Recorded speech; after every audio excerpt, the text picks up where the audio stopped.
Okay, let's unpack this. Today, we are plunging into the fascinating, sometimes frustrating world of English grammar. Definitely frustrating sometimes. Yeah. Think of it as a crucial deep dive.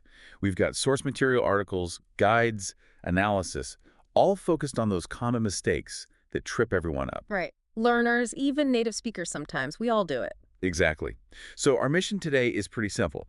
Pull out the absolute most important nuggets, the clearest examples from these sources. To give you a shortcut, basically. A path to cleaner, more confident English. That's the goal. And we've sifted through this stuff. And what really stands out isn't just like a list of don'ts, it's the why these mistakes happen. Understanding the principle behind it. Precisely.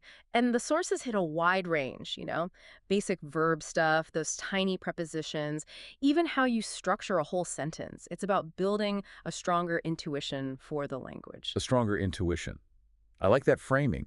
It's not just memorizing rules, it's about getting a feel for how English works. So let's jump in.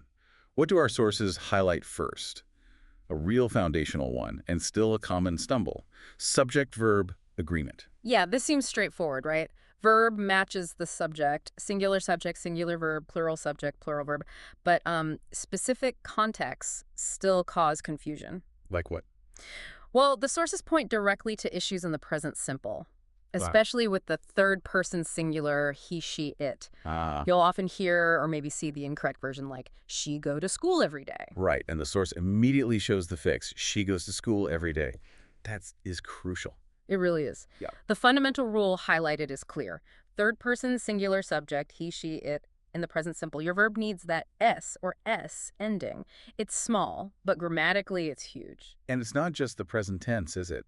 The sources also flag mistakes with the past tense of to be. Oh yeah, the classic error, they was late. You hear that a lot. You do. And the source corrects it, of course, to they were late. Why? Because they is plural. Simple rule, then, was for singular subjects in the past were for plural. That's the core principle. It's a binary choice, but you need to consciously apply it. Okay, building on verb issues. Hmm. Another area the sources really dig into is misusing tenses. Choosing the right tense, especially when you're telling a story or listing actions, can feel surprisingly tricky. It's a major hurdle, often because, well, other languages might handle sequences of actions differently. Right. The sources give a really clear example of this tense inconsistency. Something like, yesterday I go to the store and I buy some milk. Yeah, you feel the clash immediately. Yeah. Yesterday sets the past, but then go and buy. Yeah. They're present. Exactly. The sources show the corrected version. Yesterday I went to the store and bought some milk. It's about consistency. You establish the past time frame. The verbs need to follow. Makes sense. And the sources specifically call out a really common confusion point. Present perfect versus past simple. Ah, yes. Big one. They give an incorrect usage example. I have seen him yesterday. Right, and this is incredibly common. The source analysis is very clear on this. The moment you add a specific past time marker, like yesterday or last week or in 1999, You got to use past simple. you have to use the past simple. So the correct sentence is just, I saw him yesterday. Okay, so if yesterday forces past simple, when do the sources say we should use the present perfect like I've seen him? Well, the core discussion the sources make is about the time frame. Is it specific or general? Past simple is for an action finished at a specific time in the past. I saw him yesterday. Done. Okay. Present perfect, I have seen him, is for an action that happened at an unspecified time in the past. It often focuses more on the experience itself or its relevance to the present rather than precisely when it happened. So past simple links to a specific time point. Present perfect is more general experience. That's a good way to put it. Past simple plus specific time, present perfect plus general or unspecified past. That distinction, according to the sources, is key. That really helps pin down the function of each tense. Okay, moving from verbs. Let's talk tricky words. The sources definitely spend time on the infamous trio, confusing there, and there. Oh, the bane of many writers. Learners and native speakers alike, this one trips people up constantly, especially in writing. So what's the breakdown from the sources? It's pretty clean, actually. Their THERE is mainly about location, like the book is over there. Location, got it. Or it can be used as an introductory word, like there is a problem. Okay, location or introduction. What about there? Their THEIR is always about possession, belonging. It shows something belongs to a group. That is their house, belongs to them. Possession. Simple enough. And there, They apostrophe re is only a contraction, short for they are. Right. And the sources offer a really useful tip here, a simple test. Can you substitute they are into the sentence and it still makes sense? If yes, then you need there. That test is gold. The sources use the example, they're going to the beach. Test it. They are going to the beach. Works perfectly. Exactly. But try substituting they are for the others. They are going. Nope. They're going. Also, nope. Not in that context. So that quick check really helps avoid a very common writing mistake. It really does. A quick self-correction tool. All right, next up, according to the sources, prepositions. Honestly, these little words, in, on, at, for, to, they feel like they hold so much power and difficulty. They absolutely do. Incorrect use of prepositions is highlighted as a major hurdle, often because usage just doesn't translate directly from other languages. Yeah, you can't just swap them one for one. No way. And the sources give some great, really common examples where the wrong preposition just sounds off, like saying, I'm good in English. Which feels wrong. The sources correct it too. I'm good at English. That little shift from in to at makes all the difference for sounding natural. Okay, good at. What else? How about this one? I'm married with a doctor. I can see how someone might say that. Yeah, but the standard correct phrasing, as the sources point out, is I'm married to a doctor. Using with could imply something else. Maybe you're married and you also have a doctor with you. It gets confusing. Right. The sources clarified to shows the connection to the spouse. That's a subtle one. It is. And another super common one, especially for learners coming from certain language backgrounds, I'm waiting you. Yeah. Missing the preposition entirely. Exactly. It's a direct translation thing. In standard English, you absolutely need that for. The sources correct it. I'm waiting for you. These small words, at, on, in, to, for, they're vital connectors. Getting them right is key to fluency. They really are little landmines, aren't they? Okay, moving on. The sources talk about what they call sneaky mistakes. These can subtly twist meaning or even, like you said, create unintentional humor. Misplacing modifiers. Yes. These are descriptive words or phrases. If you don't put them next to the thing they're supposed to describe, they can accidentally latch onto something else. Creating confusion. Or comedy. The sources give the classic example. She almost drove her kids to school every day. Right. Which sounds like she tried, but maybe kept crashing or something.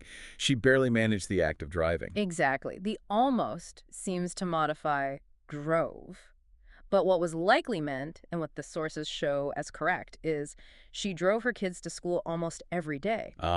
So the almost modifies every day, talking about frequency. Makes total sense. The position completely changes the meaning.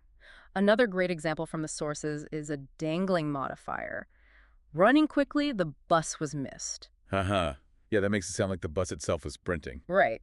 Because running quickly is sitting right next to the bus, grammar dictates it describes the bus. It's dangling because the real runner, presumably she or he, isn't properly connected. So the fix. The sources give the corrected version. Running quickly, she missed the bus. Now, running quickly clearly describes she. The principle, straight from the sources, keep your descriptive phrase right next to the word it actually describes. Simple rule, easy to overlook. It seems obvious when you see it fixed, but yeah, easy to mess up when you're writing quickly. The sources also touch on sentence construction, cautioning against overusing passive voice. It's not always wrong, right? But it can make writing, well, a bit flat or vague. Exactly. Passive voice puts the focus on the action or the thing receiving the action, not the one doing it. The source gives the standard illustration. Passive is, the ball was kicked by John. The ball is the subject, receiving the kick. Compared to the active version, John kicked the ball, where John, the doer, is the subject. Much more direct. Generally, yes, active voice is often more dynamic. And the sources explain a key thing about passive voice. It can easily hide who did the action, like saying the report was written. Doesn't tell you who wrote it. That could be anyone. Exactly. So the guidance from the sources is pretty clear. If the doer, the person or thing performing the action is important information, active voice is usually clearer, stronger. Sarah wrote the report is generally better than the report was written. If knowing Sarah did it, it matters. But passive has its uses. Oh, sure. When the doer is unknown or unimportant, or you want to emphasize the object. But the sources advise making a conscious choice, and often active voice is punchier. Makes sense. Okay, here's a quick word choice thing the sources flag, one that trips up a surprising number of people, using less versus fewer. Ah, yes. This one boils down to countability. Can you count the items individually? The sources point out the common incorrect phrase. There were less people at the party this year. Right. And the simple correction is there were fewer people at the party. So the rule is, The rule presented in the sources is key. Use fewer with nouns you can actually count as individual units: people, apples, chairs, mistakes. okay, countable nouns. And use less with nouns that represent an amount or mass, something you can't easily count individually, like water, information, time, sugar. Uncountable nouns. So following the source examples, it's fewer books because you count books one by one, Right. but less sugar because sugar is treated as a quantity, a mass. Exactly. Can you put a number before it easily? One person, two people. Use fewer. Is it more of a general amount? Use less. Fewer versus less, got it. The sources also tackle double negatives, explaining that logically, two negatives cancel each other out. Right, often creating the opposite meaning of what you intended. It's logical but tricky in practice. The source gives the absolute classic incorrect example. I don't know nothing about it. Which, if you break it down, means you do know something. Not knowing nothing, knowing something. Precisely, almost certainly not the intended meaning. The correct version, shown in the source, is simply, I don't know anything about it. Or I know nothing about it, just one negative. Exactly. Another example they give, he doesn't have no money. Again, technically means he does have money. Which should be. He doesn't have any money, or he has no money. The sources make a point that while double negatives are pretty common in some informal speech styles, Yeah, you hear them. for clear, standard, correct English, especially when writing, you really should avoid them. They just muddy the waters. Definitely introduce ambiguity. Okay, what about mistakes when comparing things? The sources mention issues with wrong comparatives and superlatives. Right, like trying to double up on the comparison. People sometimes say things like, this option is more better. Which just sounds wrong, doesn't it? Redundant. Totally redundant. The sources confirm it's incorrect. Better is already the comparative form of good, so the correct way is just better. Simple as that. What about superlatives? Same issue. You might hear most easiest. Again, incorrect according to the sources. It's just easiest. But what's the actual rule here, based on the sources? It generally depends on the length of the adjective. For most short adjectives, typically one syllable, you add for the comparative and est for the superlative, like tall becomes taller, tallest. Okay, and for longer adjectives? For longer adjectives, usually two syllables or more, the sources specify you use more for the comparative, beautiful becomes more beautiful, and most for the superlative, most beautiful. So you don't add or est and use more or most. It's one or the other. Exactly. The sources give a nice contrast. You say smarter, short adjective, add or er, but you say more intelligent, longer adjective, use more. There are some exceptions and tricky two-syllable words, but that length rule is a pretty good guy. That distinction helps. Okay. Okay, time phrases can also be tricky. The sources highlight confusing since and for when talking about duration. Yeah, this is a really frequent mix-up. How long has something been happening? The source points out the incorrect sentence. I've been here since 5 hours. Which should be. I've been here for 5 hours. So the rule the sources spell out is Use for when you're talking about a duration, a length of time, for 5 hours, for 2 weeks, for 10 years. It measures the period. and since. Use since when you're indicating the starting point of the action or state, the specific point in the past when it began. The sources use examples like, I've been here since 2 p.m., or since Monday, or since 2010. Okay. So for duration amount, since starting point in time. That's the core distinction that sources provide. Nail that, and you've got it. That feels much clearer. Now, a tiny error, but super common, that the sources make sure to cover, using a versus an. This one's all about the sound that comes immediately after the article, not the letter itself, the sound. Right, so the rule from the sources. Use a before words that start with a consonant sound. Examples given. A dog, a big apple, a yellow car. Okay, consonant sound, and an. Use an before words that start with a vowel sound. Example. An apple. An interesting book. But the sources emphasize the sound part, right? Yeah. They use specific examples to make this clear. Absolutely. The best examples they use are an hour and a university. Those are perfect. Hour starts with the letter H, a consonant, but the H is silent. The word sounds like it starts with ow, a vowel sound, so it needs an. Exactly. And university starts with the letter U, a vowel, but it's pronounced with a Y sound at the beginning, university. that your sound is treated as a consonant sound. So it takes a university. Wow. Yeah, you really have to listen, not just look at the spelling. It forces you to think phonetically for a second.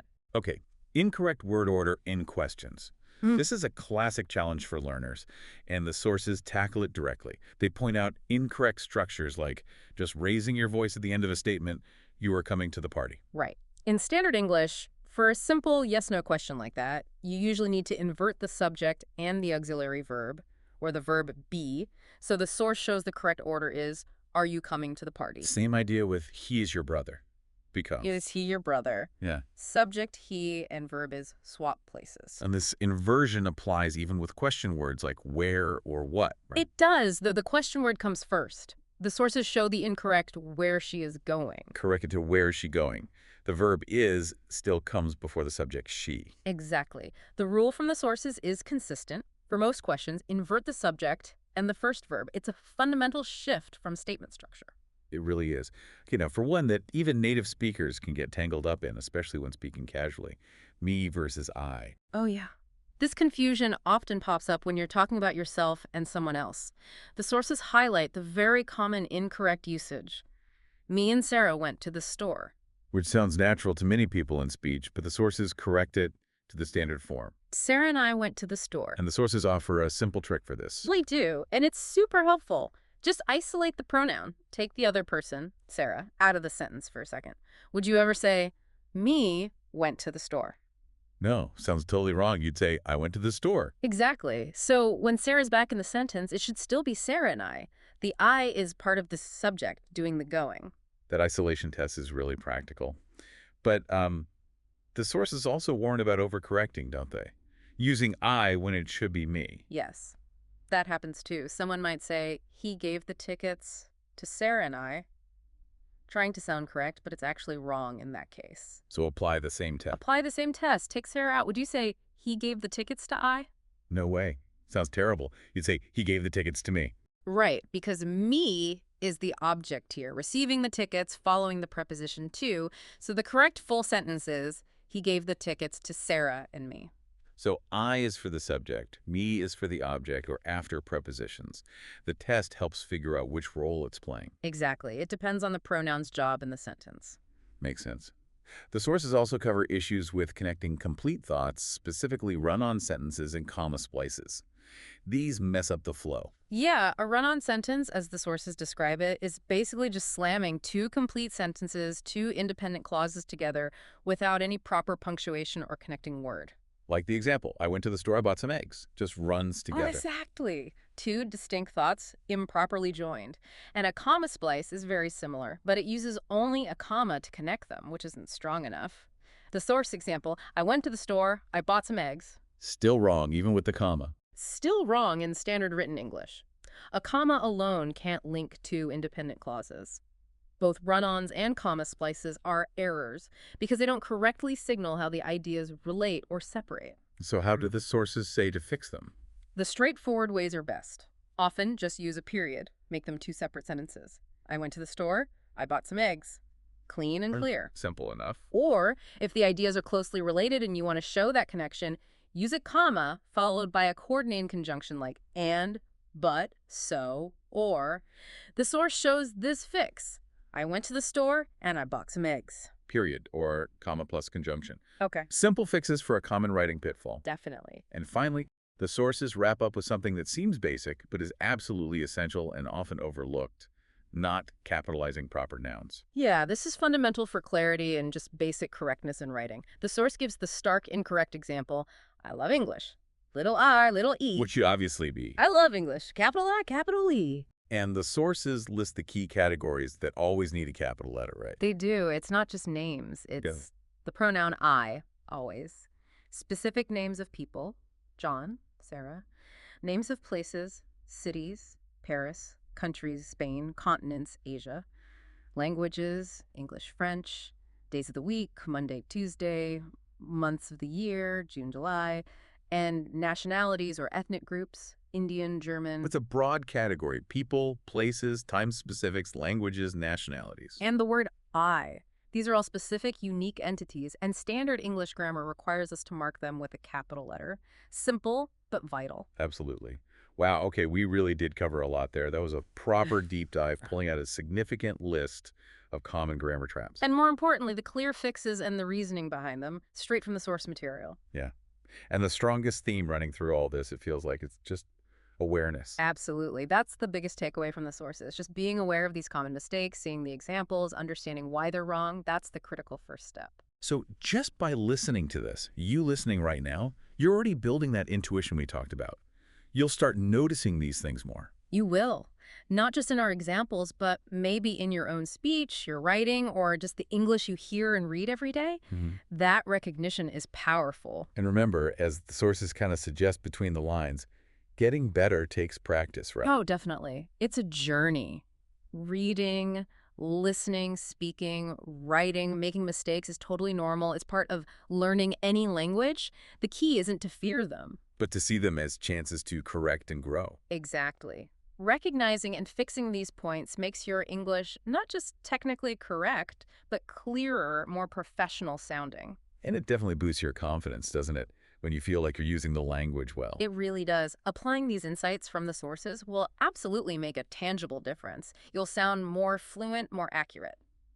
Okay, so building on that core idea that awareness is the key to spotting and fixing these specific grammar points, here's a final thought for you to maybe mull over. If just paying closer attention, being more aware, can highlight and help fix these technical language issues, what other subtle areas of communication in your life, maybe even beyond grammar, might improve simply by bringing a bit more awareness and observation to them?